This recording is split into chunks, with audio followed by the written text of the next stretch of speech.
Rahim Production و با کلی آن افرانی که این لحظه ما رو تماشا دارد پیش سر کردن برنامه یک چیز خودی رسان کنم که بسیار خواستن که برنامه کمیله بانو را ما سیرهای ناگفته کنیم همراه بایدلوی سعدلو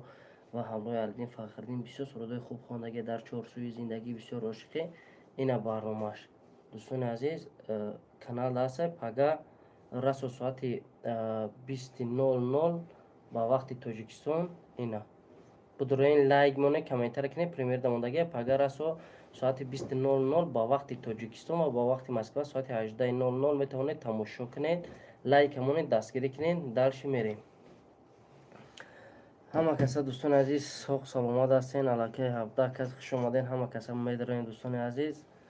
کانتر یک صحبت کنیم راستی سلام همه کسا خوش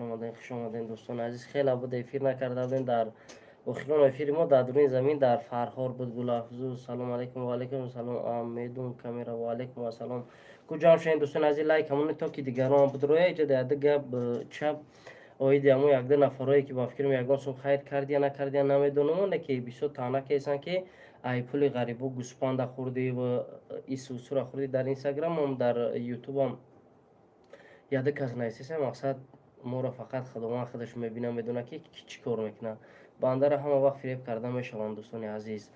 پروسا گپ در بوره همین میروه سلام بهترین فرخار و علیکم و سلام همه کسا دوستان عزیز برادران گرامی قدر ما خوش آمدین حضور احمد کلان که 37 کس در پرامای افیری ما هستین میندورخ رو به هر یکی شما میرسانم نگفته نمونه دوستان عزیز برنامه پای کمیله پگاه رسو ساعت 20:00 با وقت تاجیکستان با وقت مسکو ساعت 18:00 برنامه نه پای کمیله بونو حاجی پریمیر دا اینا ببینید دوستان عزیز اکرین چی با در واتساپ جواب نمیتی واتساپ در کدام نمره ده اینا پای گلافروز این برنامه را دیدن دوستان از 44 کسی که میدارم یا لایکی میمونیم چند تا لایک میشه دوستان عزیز و یک چیز دیگه را خودی رسان کنم دوستان عزیز ما یک نوار کردم که خیر همراه مردم غریب یا گوسفند خیر کردین همون چیزا ما نویسم پارت گفتم دوستان عزیز ما با کدام خاطر همین کارا کردم دوستان عزیز که مرا یک بار یک زن غریب برای خدا دروغ نکنه برای کجا بود برای نورک رفتن یک برنامه سیانکه کردم گفتم وقت ندارم نمیتونم رفته یک بار مده 1000 روبل روی کردگی برای خود همون برای خیر نه گفت برای خود دوستان عزیز لیکن تو امروز یگان کس من پول روی نکرده که گوسفند بخر قربانی که پول روی نکرده که یگان چیز دیگه که قربانی که کسی دکی کردین کدام غریبی کردگی در انمون نفرای مایوبوی اندیوالیتوی را کردگی در کرته خچون کردگی یگان تاش مده یک سم روی کردگی نیست که یکت برنامه غریبا را سیون کمیره اینی محت در توفا بانو میخدو قسم بغیر زمین یگان کس من در پول روی نکرده که بگه تو در توفا دوستان عزیز لیک ما برنامه را با کدام خاطر کردم که همه وقت مخلص اشدی ما مردم غریب ما نوارا گرفتم گوسپاند کشتم گوسپاند ای دیگه چیز بود ما گرفتم موندم کشتم پروسا بولو جنایسم که مقصد وقتی که مردم غریب ما هم دستگیری میکنن ما میخوام که اینو غریبا گپ زنم دوستان عزیز لیکن بسیارش نیست که تو گوسپاند خوردی تا پول غریبا خیلی میخنین چی بود یه خیلی درو تا سیاه میکنی اسم خای کردن نمیتونی و دغدغه در رسمونای چی گپو چی کینو میکنی اول قلبی هم شما برای یه خیر کردن کن در کاری که یه آدم جرأت کنه خیر کنه دوستان عزیز هست شیر بچه‌ای که ما برنامه میکنیم خیر میکنه نه که شخصا یگون کسی می نماده نگفته که کما نه 1000 روبل بگی 10000 روبل بگی یگون کارت پیش بر که تام راه پولی میکنی فلان جوسیون کامیرا دوستان عزیز ما یک چیز میکنم برای چی میکنم که برای مثال شما پادپیسچیکای من شما برادران من چی با یه خیلی رنگی زنک مردک نه زنک فیل دورین نمیکنی هم خیر نمیکنی کجا خطه برا گناهگور میکنی عصبی یک عصب ایران میکنی خطه کلام میتروشی که خیلی خوب بوم بره اما خیلی آدمی که اینی میجد اگر یکان تا بشه بوم بره نه ناموس داشته باشه اول یه بار خیر که بعد گپ زد همه آدمایی که خیر نمیکنن کمشن در سر هر چی نکشن یک بار مردک شین هست اینا شیر بچه‌ای که خیر میکنن دستگیری میکنن این مثال هست نفرایی که بسیار برادرای ما دا پول روی میکنن که اکای نه ما عیشوتی ما زندگی تا پیش بری نه عیشوتی ما رای نفرو. لیکن ما یک بار یک زن روی کردگی تمام دیگر کس روی کردگی نیست که ما یگون بار گوسفند خریده باشم که غریبا ما دست پیتسن پروی کرده چون که یکم اینی پولا بگی برای گوسفند بخیر قطعی سمیت بخیر.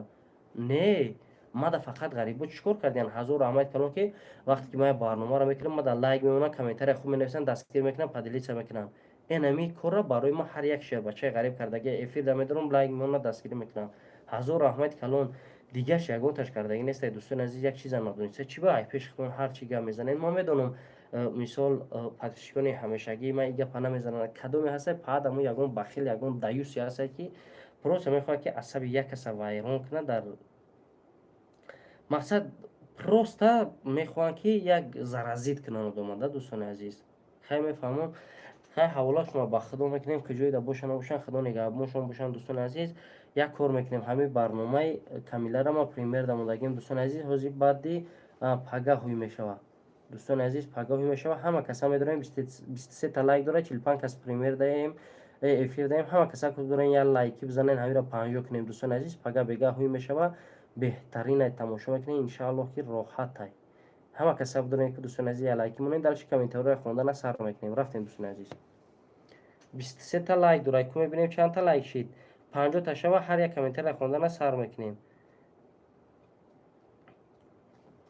کامنتر خوندن سلام علیکم سلام علیکم سلام علیکم سلام سلام نمیرتون نتین نمره من 105 33 64 چیده سلام علیکم اگر این چیله را بگو بگیره بهترین میشه با خفه نشین یا بار بگوش پروست واژه این بوم میشه انشالله که گل یا نویسندگی اپای گل افروز یا با سلام روی کنیم حتما وای میتم اتوینت آخرین نمره 72 64 72 64 72 باز به من جای میرش سکنی شد کنم بعد چی بینم 64 72 64 72 زره قطعتون اکرایم نه رو سلام علیکم سلام اکای رحیم با پیش اکا الله ای شما روزی بشه هزار رحمت کلام اکا جون خودتون عصبی نکنین شما در پیش خداوند پوشودی کارتون میگیرن برای اکا خوکسوری اکای رحیم با پیش زنده باشی موندیم اکا لایکا هزار رحمت مهیا فیض الله برای لایک موندن برای دستگیرتون کسانی که لایک میمونن دوستان عزیز ما یک چیز حیران میشم ده با خدا قسم دیگه آدم یک کارایی میکنن در عقل انسانی روز نمیانه که هست نفرایی که دستگیرشون میکنن یک کاری حرام میکنن یک چیز میکنن دستگیری میکنن ما پروس شما یک چیزایی میکنم شما هیچ نمیره دوستان از بهوده می اینترنت استفاده برده است یا لایک همون یا کامنتر بنویس یا پدلیس که هیچ نمیره این مثال برنامه نیم 23 تا لایک های 37 کسی مگر هر یک کدوم تایم کانال ما برایم برنامه را یا لایک مونی 37 تا لایک یگون زلال نکرده دوستان عزیز مقصد و فکر ما یگون جو یگون تکاو نمیشه و خیلی انشالله باور دارم که میمونین نومیراهی مسکوی گاب نیست گاب اکا زنده باشی بهترین انسانی هزار آمد گنجینه و هزار آمد کنه که همین آدمایی که پسینی در کامنتر ما می‌نویسین در پروموی فیلم ما می‌دونین هر یک شما می‌ندارم دوستان عزیز باور کنین کم کم وقتی که همین چیزا رو میشنوی زیق میشه کار را که کردگی نیستی در حق تهمت میکنه کنیش نه سختت میرسه سلام علیکم به همتون برادران رحیم برادر به شما پیشروی خونیم هزار احمد اسماعیل فوتیو زیغ نشین اودا این بعد به خدا سپر گپ نیست افا جون عزیز با جون و دل انشالله که با این سهر یک توی یه معرکه خواهرچه باید انشالله اونجا بریم این انسان شیر خان خوردگی شما رو افتادن نشین خداوند راهی کاری شما را شده میکنه هزار رحمت سلام علیکم کریم ایوان ای سوخود دو تو شعری نری ما برای تو هزار تا لایک میشد ای هزار رحمت بخ محمودов این میگه به خدا قسم همین قگا پیرامید زنی دوستان عزیز ما میندارم هزار رحمت کلام دوستان عزیز به خدا قسم چه خیلی بگم اخی یک کلمه گپ شما با خدا قسم میلیون برای ما هزار رحمت کلام سلام برات و علیکم السلام خداوند میدونه شما چه خیلی انسان هزار رحمت اپای گنجینه جان میندارم هزار رحمت سلام برات سوزی و علیکم السلام اکا رحیم اکا بچه امکی ای بوبی نیک یوانو نفهمیدم اکا چیزی را نویستی که چه خیلی نویستی اکا جون نفهمیدم ای دوستانی عزیز سلامت باشین سربلند باشین زنده باشین که همه وقت شما هم دوستی عزیز برادر عزیز سربلند باشین همه وقت در کجای باشین نباشین خداوند نگهبانتون باشه سلام علیکم اینامی گلدخترای فیض‌آباد و علیکم السلام با کل گلدخترای فیض‌آباد زیبا. اکا سلامتیت خوبای با پیش هزار آمد اکا شما پرسیم دوستان عزیز خی در دوشنبه سلام رحیم جان و علیکم السلام ساعت 12 شب شده با ساعت باید ما یک معرکه بریم یک راست خواستم یک افیر کنم بعد یک فرخور آمدم با همراه هر یک شما مینادارم که همین وقت ما را دستگیری کردین اگر امکانیت باشه همین چیزا ما را دستگیری کنین پدلی سکنین میناداری خود رو با هر یک شما رسون اکا اونا همکارتان زن گرفت نامش فراموش کردیم کاموش بخدو من تو در گب ندارم بخدو التماس ما میخوام قطعی خودت پروسه چخچک کنم کک برد بخ محمود و هزار آمده که گب نیست با جون دل همی رحیم چقه بچه بودو با غم خورای مهربان گبزنیش بودو با تربیه رحمت پدر و مادر تا با تربیه دیگه مقصود پلود و هزار آمد برادر عزیز سلام علیکم آکریم و علیکم السلام سلام علیکم آکای علیکم از سمار رحیم جان برادر زنده باشه هزار رحمت و شما همه وقت زنده باشین سربالا باشین سلام علیکم اینام گل دختران فیض آباد و علیکم السلام عروسش کیده توش کرد و اکای چیلر مگه نپای گنجی نبود چو کرده اپای اکای چیلر مگه اکای نه گفتی صدو که اپای چیلر